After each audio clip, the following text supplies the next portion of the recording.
Assalamu alaikum. Today I will discuss competitive inhibition, its kinetics and Lineweaver-Burke plot. First, let me tell you what is inhibition. We know enzyme क्या काम करता है. Enzyme एक substrate के साथ bind करता है और उसको प्रोडक्ट में कन्वर्ट कर देता है. वो एक्चुअली इस सबस्ट्रेट की कन्वर्जन इनटू प्रोडक्ट को इनिशिएट नहीं करता, स्टार्ट नहीं करवाता, बल्कि वो इस रिएक्शन को कैटालाइज करता है, स्पीड अप करता है. एंजाइम सिर्फ इस रिएक्शन को रेगुलेट नहीं करता बल्कि वो इस रिएक्शन को कंट्रोल भी करता है. लेट्स सपोज हमारे पास एक प्रोडक्ट है, वो कॉन्टिन्यूसली सबस्ट्रेट है, वो कॉन्टिन्यूसली प्रोडक्ट में कन्वर्ट हो रहा है, लेकिन हम इस रिएक्शन को स्टॉप करवाना चाहते हैं because now we have enough number of products, we don't need any more. हमें मजीद प्रोडक्ट की ज़रूरत नहीं है, या वो मजीद प्रोडक्ट हमारी बॉडी में अकुमुलेट होके किसी किस्म का कोई डेंजरस रिएक्शन प्रोसीड करवाने वाला है, या हमें उससे कोई ना किसी किस्म का भी नुकसान होने वाला है. What ever the condition is, हमें मजीद प्रोडक्ट नहीं चाहिए. व्हाट वी विल डू, हम उस एंजाइम को इनहिबिट कर देंगे. यूजुअली आयंस के साथ एंजाइम को इनहिबिट किया जाता है. मुख्तलिफ किस्म के इनहिबिटर्स ऐड कर दिए जाते हैं जो एंजाइम को इनहिबिट कर देते हैं. एंजाइम उस इनहिबिटर के साथ कम्प्लेक्स बनाता है और अब वो प्रोडक्ट में कन्वर्ट नहीं कर सकता सबस्ट्रेट को. इनहिबिशन का मकसद क्या होता है, हम लोग इनहिबिशन क्यों करते हैं, इनहिबिशन किस लिए की जाती है? वी मैक्स को रिड्यूस करने के लिए, यानी एंजाइम की वो रेट जिस पे एंजाइम वर्क कर रहा है, एंजाइम की एफिशिएंसी जिसको कहा जाता है, एंजाइम की एफिशिएंसी को खत्म करने के लिए हम लोग क्या यूज करते हैं? इनहिबिटर्स यूज करते हैं. दूसरी सूरत में हम इसको कह सकते हैं कि हम टर्नओवर नंबर यानी कि के कैट को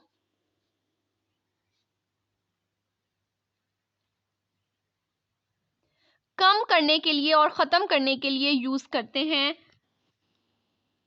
दैट इज के जो एक्टिव साइट की एफिशिएंसी है to convert maximum substrate into the product per unit time, उसको हम रिड्यूस कर देते हैं. ठीक है. और के कैट को हम कैसे रिप्रेजेंट करते हैं? K cat is equals to V max over E total, यानी एंजाइम की कंसंट्रेशन जितने टोटल एंजाइम हैं वो. हम लोग बिकॉज वी मैक्स को रिड्यूस करना चाहते हैं बाय इनहिबिशन, लेकिन ऐसा भी हो सकता है कि हम एंजाइम की एफिशिएंसी को, एंजाइम के रेट को कम नहीं करें, लेकिन उसके बावजूद भी हम इनहिबिशन को अचीव कर सकते हैं. और ऐसा हम किस केस में करते हैं? कम्पिटिटिव इनहिबिशन के केस में हम यही करते हैं कि हम वी मैक्स रिड्यूस नहीं करवाते, हम लोग के कैट रिड्यूस नहीं करवा रहे, लेकिन एंजाइम को इनहिबिट कर रहे हैं वो प्रोडक्ट में कन्वर्ट ना करे सबस्ट्रेट मॉलिक्यूल को. इसको बहरहाल हम बाद में देखने वाले हैं. पहले हम ओवरऑल ओवरव्यू ले लेते हैं कि इनहिबिशन है क्या और ये किस तरह से काम कर रहा है. तो के कैट क्या होता है? V max over E concentration total, enzyme की जो टोटल कंसंट्रेशन है वो. ठीक है. तो इनहिबिशन में हमने क्या करना होता है? या तो हमने वी मैक्स रिड्यूस करवानी है, या फिर हम लोगों ने टर्नओवर नंबर को कम करवाना है, यानी efficiency of the active site to convert maximum number of substrate into the product per unit time, हमने इस चीज को कम करवाना होता है. Now we have two types of inhibition. एक होती है irreversible inhibition and the other one is reversible inhibition. Irreversible inhibition में जो इनहिबिटर है वो बाइंड करता है एंजाइम के साथ कोवलेंटली और नॉन कोवलेंटली. लाइक वो स्ट्रॉन्गली बाउंड करता है. That bonding can be covalent and that bonding can be non covalent. ठीक है. उसने वो एंजाइम जो है वो वेरी स्ट्रॉन्गली इनहिबिटर के साथ बाइंड कर जाएगा और अब वो रिमूव नहीं हो सकता. हम सबस्ट्रेट कंसंट्रेशन ज़्यादा कर लें या वटेवर हम उसे कंडीशन प्रोवाइड कर लें, अब वो इतना स्ट्रॉन्गली बाइंड हो चुका है कि उसके रिमूव होने के चांसेस बहुत कम हो गए हैं. लाइक जैसे ये रिएक्शन प्रोसीड हो रहा है. देखो फॉरवर्ड रिएक्शन का जो लाइन बनाई है ये ज़्यादा है. ठीक है. इसका इक्विलिब्रियम जो है वो लाई करता है, लाइज टूवर्ड राइट. ये राइट साइड पे लाई करता है, यानी कि राइट साइड पे लाई कर रहा है. इस तरफ को रिएक्शन जो है वो ज्यादा प्रोसीड हो रहा है, फॉरवर्ड रिएक्शन हो रहा है, बैकवर्ड रिएक्शन या रिवर्स रिएक्शन ऑलमोस्ट नेग्लिजिबल है as compare to the forward reaction. ठीक हो गया, एक तो ये बात होगी। और दूसरी बात कि हम लोग इसने बाइंड करना है इनहिबिटर ने एंजाइम के साथ strongly, that binding can be covalent, that binding can be non covalent. इसके एग्जांपल्स क्या होती हैं? यूजुअली पेनिसिलिन की एग्जांपल लेते हैं हम लोग, या फिर एस्पिरिन की एग्जांपल। ठीक है, पेनिसिलिन क्या है? कोई भी बैक्टीरिया है वो हमारे लाइक उसकी सेल वॉल को हम लोग रिड्यूस करते हैं, पेनिसिलिन को एज एन इनहिबिटर यूज करते हैं। For example if there is some bacteria which has entered into the human cell और एनी लिविंग, किसी भी लिविंग ऑर्गेनिज्म के सेल में वो एंटर हो गया है, तो और वो कोई इन्फेक्शन कॉज कर रहा है या वो किसी भी किस्म की कोई बीमारी बना रहा है, तो उस बैक्टीरिया को रोकने के लिए हम penicillin as an inhibitor use करते हैं। और पेनिसिलिन क्या काम करता है? उस बैक्टीरिया में मौजूद एंजाइम को इनहिबिट कर देता है। और वो एंजाइम क्या कर रहा होता है? वो बैक्टीरियल सेल वॉल बना रहा होता है। बैक्टीरिया के अंदर जो एंजाइम बैक्टीरियल सेल वॉल बनाता है उस एंजाइम को इनहिबिट कर देता है। बैक्टीरियल सेल वॉल नहीं बन सकती, वो इमेच्योर सेल वॉल वाला बैक्टीरिया, उसकी डेथ हो जाती है, वो ग्रो नहीं कर सकता। ये काम करता है पेनिसिलिन, ये बैक्टीरियल एंजाइम को अटैक करता है। ठीक है, उसके बाद एस्पिरिन क्या करता है? पेन रिसेप्टर्स को कम करता है। लाइक अगर कोई हेडेक है या किसी भी किस्म का पेन है, इन्फ्लेमेशन हो रही है कहीं पे, तो उसको स्टॉप करता है। Aspirin as an inhibitor act करता है उस चीज को कम करने के लिए। ठीक है, अब हमारे पास एक रिएक्शन प्रोसीड हो रहा है, नॉर्मल रिएक्शन, जो without in the absence of inhibitor लिख लें।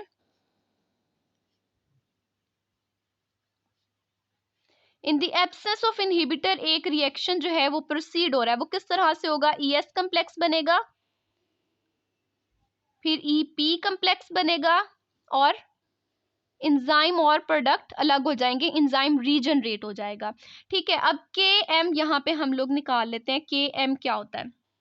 Km is actually Michaelis Menten equation का कांस्टेंट है, और ये माइकल्स मेंटन इक्वेशन है। और माइकल्स मेंटन इक्वेशन, ये इक्वेशन हमें क्या सजेस्ट कर रही है कि रेट ऑफ एंजाइम एक्टिविटी पे क्या इफेक्ट पड़ रहा है with the increase of substrate concentration. Enzyme की जो वेलोसिटी है, जो रेट है जिसपे एंजाइम ऑपरेट कर रहा है, उस पर क्या इफेक्ट पड़ता है with the increase of substrate concentration, ये बताती है हमें माइकल्स मेंटन इक्वेशन। और इसी इक्वेशन का हमने यहाँ पे ग्राफ प्लॉट किया था, जिसने हमें Vmax दी थी, इसने हमें हाफ ऑफ द Vmax दी थी, जिसने हमें Km वैल्यू दी थी। तो Km वैल्यू जो है वो माइकल्स मेंटन इक्वेशन का कांस्टेंट है, और हम उसको देखते हैं कि वो कांस्टेंट किस तरह से है। वो है E,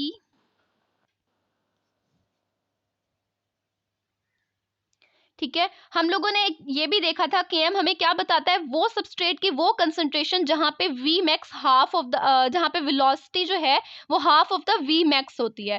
ठीक है, सबस्ट्रेट की वो कंसंट्रेशन जब जहां पे हमें हाफ ऑफ द Vmax मिलती है, हम उसे क्या कहते हैं? Km वैल्यू कहते हैं। और Km वैल्यू में दूसरी बात हमें पता चली थी कि जितनी अफिनिटी सबस्ट्रेट और एंजाइम की ज्यादा होगी, उतनी Km वैल्यू कम होगी। हम इस चीज को यहाँ पे प्रूव कर रहे हैं कि किस तरह से हो रही है। जितनी ये कंसंट्रेशन एंजाइम सबस्ट्रेट की कंसंट्रेशन ज्यादा होगी, यानी एंजाइम जो है वो सबस्ट्रेट के साथ उसकी बॉन्डिंग जितनी ज्यादा है, वो प्रोडक्ट में कन्वर्ट नहीं हो रहा। हम लोग सिर्फ इतने रिएक्शन को देख रहे हैं। जितनी एंजाइम की सबस्ट्रेट के साथ कंसंट्रेशन ज्यादा है, जितना डिनोमिनेटर की वैल्यू ज्यादा होगी, उतनी इस Km की वैल्यू कम आएगी। ठीक है, यानी जितनी एंजाइम सबस्ट्रेट की अफिनिटी ज्यादा होगी, उतनी ही Km की वैल्यू कम आएगी। अब एक रिएक्शन हम देख लेते हैं इन द प्रेजेंस ऑफ इनहिबिटर। ठीक है, हमने ये देखा था in the absence of inhibitor. In the presence of inhibitor क्या होगा? एंजाइम प्रेजेंट होगा, लेकिन इनहिबिटर के साथ कम्प्लेक्स बना लिया जाएगा। ये हम लोग लिखते नहीं है, this is just for your understanding कि सबस्ट्रेट वहां प्रेजेंट है, लेकिन एंजाइम जो है वो सबस्ट्रेट के साथ कम्प्लेक्स नहीं बना रहा। मैं इसको नहीं लिखती, हम इसको वैसे ही लिख लेते हैं। प्रेजेंस में क्या होता है? एंजाइम इनहिबिटर के साथ मिलता है और एंजाइम इनहिबिटर कम्प्लेक्स बना लेता है, और ये रिएक्शन आगे प्रोसीड नहीं होता। एंजाइम इनहिबिटर कम्प्लेक्स का कोई प्रोडक्ट हमें नहीं मिलता। ठीक है, और इसका के आई निकलेगा। जैसे उसमें हमने के एम निकाला था ना सबस्ट्रेट की प्रेजेंस में जो कंसंट्रेशन थी, इसमें हम लोग के आई निकालेंगे, जो enzyme concentration product I concentration over E I, reactant की कंसंट्रेशन ओवर प्रोडक्ट की कंसंट्रेशन। ये हमने इसका रेट लॉ के अकॉर्डिंग से हमने इसका डिराइव कर लिया है के आई। ठीक है, अब हम लोगों को पता चल गया इनहिबिशन क्या होती है, और इनहिबिशन में भी यही केस है जिस तरह के एम में था। साइड पे मैं के एम भी लिख देती हूँ, एंजाइम की कंसंट्रेशन सबस्ट्रेट की concentration over E S complex की कंसंट्रेशन। ठीक है, जितनी ई एस कम्प्लेक्स इनकी आपस में एंजाइम और सबस्ट्रेट की आपस में अफिनिटी ज्यादा होगी, बॉन्डिंग ज्यादा होगी, जितनी ये कंसंट्रेशन ज्यादा होगी, ये वापस जो है ना वो डिसोसिएट नहीं होगा इनटू एंजाइम और सबस्ट्रेट, उतनी हमारे पास के एम जो है वो कम होगी। इसी तरह से ये वापस रिवर्सिबल का एरो नजर आ रहा है ना, ये एंजाइम इनहिबिटर जो है ना ये वापस भी इसमें कन्वर्ट हो सकता है, लेकिन ये यहाँ पे मुझे बहुत छोटा सा एक्चुअली बनाना चाहिए था, क्योंकि ये वापस नहीं होता है, स्ट्रॉन्गली बाइंड कर लेता है एंजाइम के साथ, इनहिबिटर्स बहुत स्ट्रॉन्गली बाइंड हो जाता है और ये वापस नहीं होता, रिवर्सिबल रिएक्शन प्रोसीड नहीं होता। ठीक है, जितनी एंजाइम और इनहिबिटर की अफिनिटी बॉन्डिंग आपस में ज्यादा होगी, उतना ही के आई कम होगा। सेम उसी तरह जिस तरह सबस्ट्रेट के केस में था। सबस्ट्रेट के केस में हमें प्रोडक्ट मिल रहा था आगे, लेकिन एंजाइम के केस में हमें आगे कोई भी प्रोडक्ट नहीं मिलेगा। Let's move to competitive inhibition के कम्पिटिटिव इनहिबिशन क्या होती है। ठीक है, कम्पिटिटिव इनहिबिशन में एक एंजाइम है, let's suppose this is the enzyme. ठीक है, जैसा भी बन गया, और आई हैव अनदर मार्कर। ठीक है, ये उसका सबस्ट्रेट था,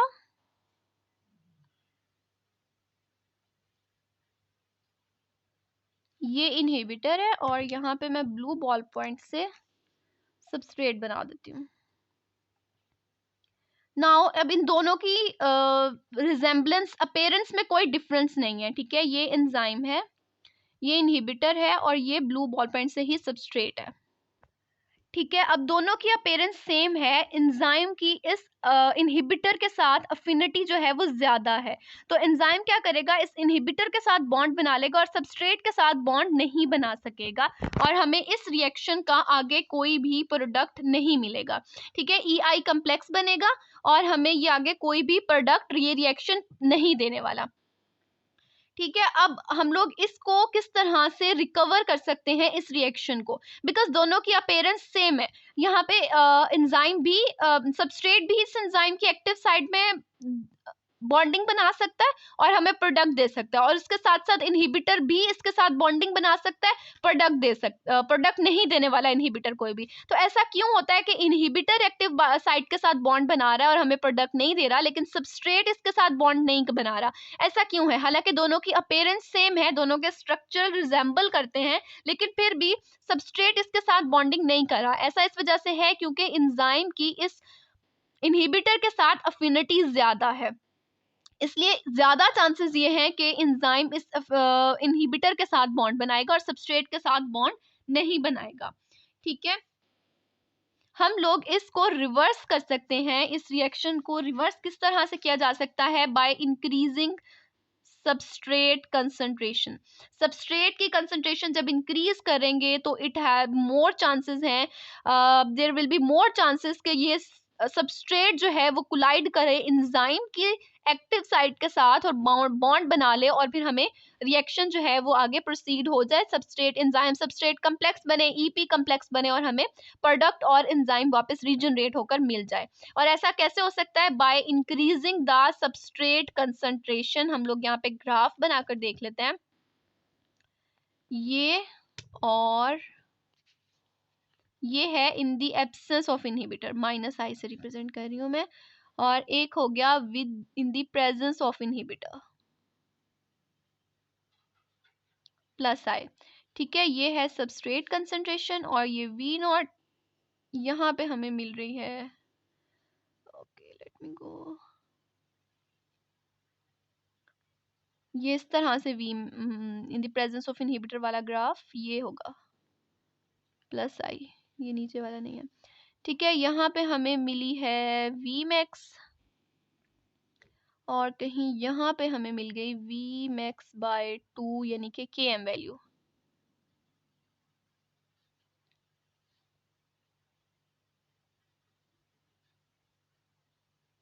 ठीक है, ये ग्राफ मैंने बना दिया।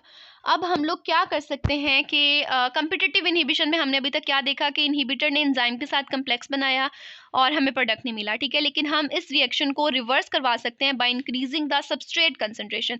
हम इस इनहिबिटर को किक ऑफ करवा सकते हैं क्या क्या करके, सबस्ट्रेट की कंसंट्रेशन को इंक्रीज करके, ठीक है।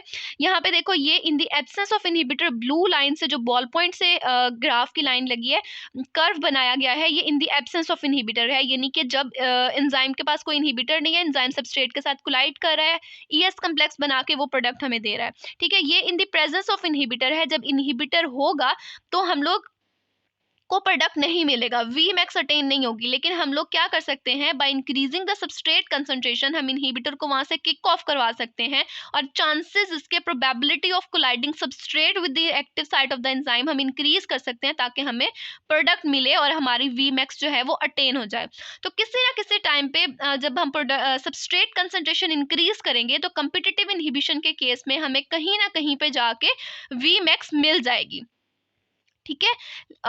वी मैक्स हमें कहीं ना कहीं पे मिल जाएगी। तो कंपिटिटिव इनहिबिशन के केस में वी मैक्स अनइफेक्टेड रह रही है, वी मैक्स सेम रह रही है, ठीक है। जैसे हमें यहाँ पे -I में वी मैक्स मिल रही थी, वैसे ही हमें कहीं ना कहीं किसी ना किसी पॉइंट पे जाके सबस्ट्रेट कंसंट्रेशन इंक्रीज करते रहने पे हमें कहीं ना कहीं किसी ना किसी पॉइंट पे +I के केस में इनहिबिटर की प्रेजेंस में भी हमें वी मैक्स मिल जाएगी, ठीक हो गया। अब हम लोगों ने और उसके बाद क्या देखना है, के एम। जो के एम वैल्यू है वो इंक्रीज हो रही है इन द प्रेजेंस ऑफ इनहिबिटर, ठीक है। जब इनहिबिटर नहीं था तो हमें के एम वैल्यू ये मिल रही थी।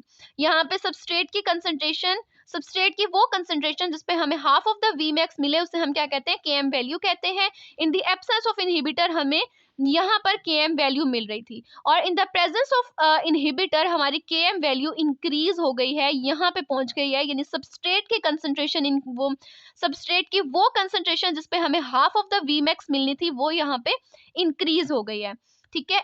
जो के एम है वो अल्फा के एम में कन्वर्ट हो चुकी है, यानी कि के एम अब इंक्रीज हो गई है बाय द फैक्टर अल्फा, ठीक है। अब ये अल्फा क्या चीज है, alpha 1 plus concentration of inhibitor और के आई, ठीक है। ये है अल्फा, हम लोग इसकी डेरिवेशन में नहीं जा रहे, ये हमें किस तरह से मिला हम लोग ये नहीं देखने वाले, ठीक है। अब देखो, जिस तरह से इनहिबिटर की कंसंट्रेशन इंक्रीज होगी, अल्फा जो है वो इंक्रीज होता जाएगा, ठीक है। जितना इनहिबिटर ज्यादा होगा, उसको किक ऑफ करवाने के लिए, उसे किक आउट करवाने के लिए, उसे निकालने के लिए और सबस्ट्रेट को एंजाइम की एक्टिव साइट के साथ बॉन्ड बनाने के लिए हमें सबस्ट्रेट की कंसंट्रेशन को उतना ही ज्यादा करना पड़ेगा।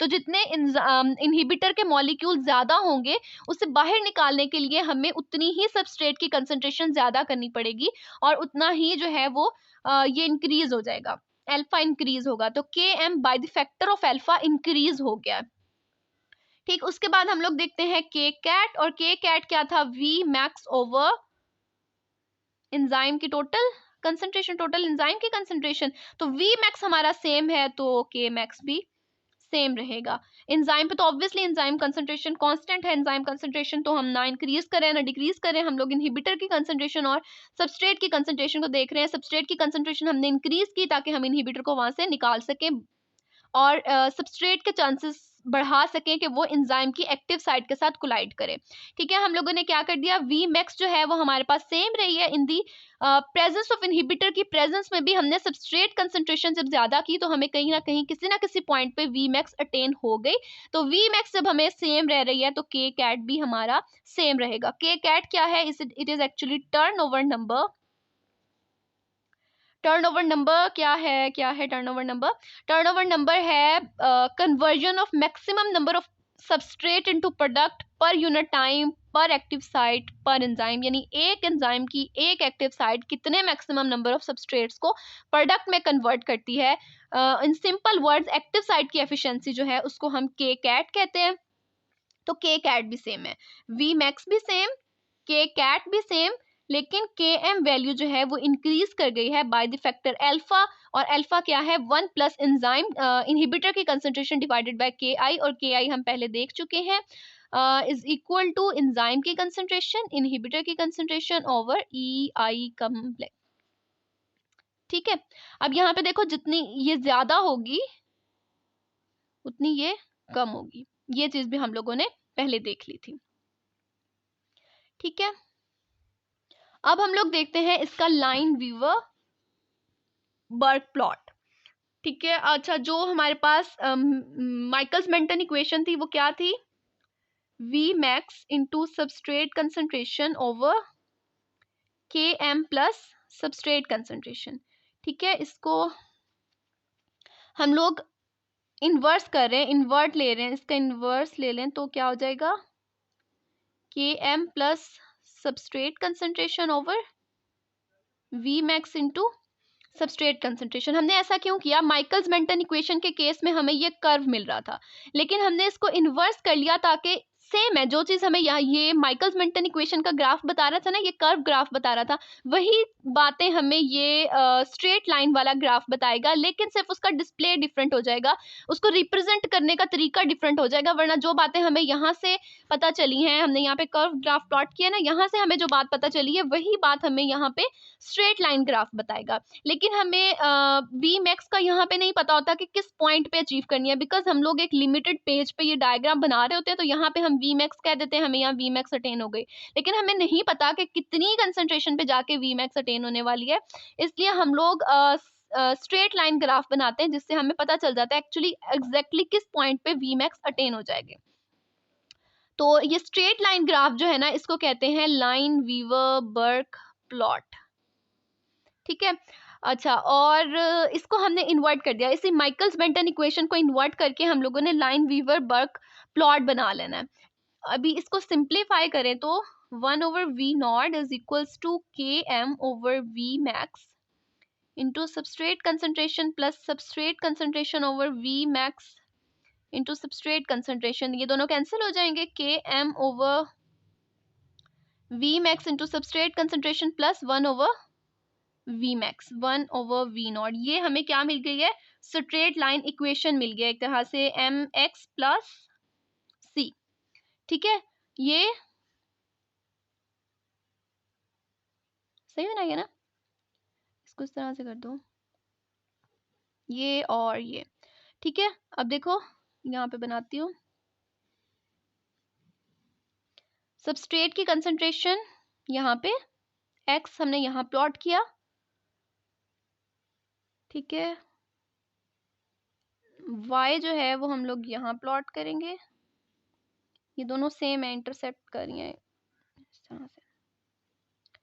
ठीक है, यहाँ पे मिल रहा है 1 ओवर वी मैक्स, और ये स्लोप जो है ना ये हमें क्या दे रही है, K M over V max. Okay, मेरा हाथ थक गया, मैंने मोबाइल को दूसरे हाथ में शिफ्ट कर लिया। सो हमें ये ग्राफ इस लाइन वीवर बर्ग प्लॉट से भी हमें यही बात पता चल रही है कि यहाँ पे फिर हमें के एम भी नेगेटिव में मिलेगी, 1 ओवर के एम और अल्फा 1 ओवर के एम, अल्फा के एम। ठीक है, यहाँ पे देखो ये भी 1 ओवर सबस्ट्रेट कंसंट्रेशन है। अच्छा, यहाँ पे वी मैक्स जो है वो दोनों के सेम है, यहाँ पे हमें वी मैक्स मिल रही है in the absence of inhibitor और इन द प्रेजेंस ऑफ इनहिबिटर। दोनों केस में हमें वी मैक्स जो है वो सेम मिल रहा है, यहीं पे दोनों का ये इंटरसेप्ट हो रहा है, मुझसे बनाने में थोड़ा सा आगे पीछे हो गया, अदरवाइज ये दोनों इस पॉइंट पे इंटरसेप्ट कर रहे होते हैं। ठीक है, दोनों का वी मैक्स सेम है, अगर वी मैक्स सेम है तो फिर उसका के कैट भी सेम होगा। This is how we represent K cat. V max same है तो के कैट सेम होगा, और के एम वैल्यू जो है वो in the absence of inhibitor यहाँ पे अचीव हो रही थी, और इन द प्रेजेंस ऑफ इनहिबिटर हमें यहाँ पे अचीव हो रही है, के एम वैल्यू उसकी इंक्रीज हो गई है। जब हम लोग स्ट्रेट लाइन ग्राफ बनाते हैं तो इसी तरह होता है ना, प्लस प्लस माइनस, और फिर यहाँ से भी ये माइनस, यूं ही ग्राफ बनता है ना, जो 4 क्वाड्रेंट्स बनाते हैं इसके प्लॉट के, वो इसी तरह से होते हैं। तो यहाँ से जब ये नेगेटिव से इस तरफ को जा रही है तो ये के एम वैल्यू इंक्रीज हो रही है। ठीक है, यहाँ पे हमें के एम वैल्यू मिली थी और यहाँ पे हमें अल्फा के एम मिली है, यानी यहाँ से इस तरफ को जाते हुए ये लेस नेगेटिव हो रही है और ये हमें पॉजिटिव की तरफ शिफ्ट हो रही है। तो ये ज्यादा है। नेगेटिव में यही होता है ना, ज्यादा जो होता है, ज्यादा वैल्यू, तो नेगेटिव में ये वैल्यू ज्यादा होगी। ठीक है, जो जितनी कम होती है वो उतनी ज्यादा होती है, इसी तरह से होता है ना नेगेटिव में।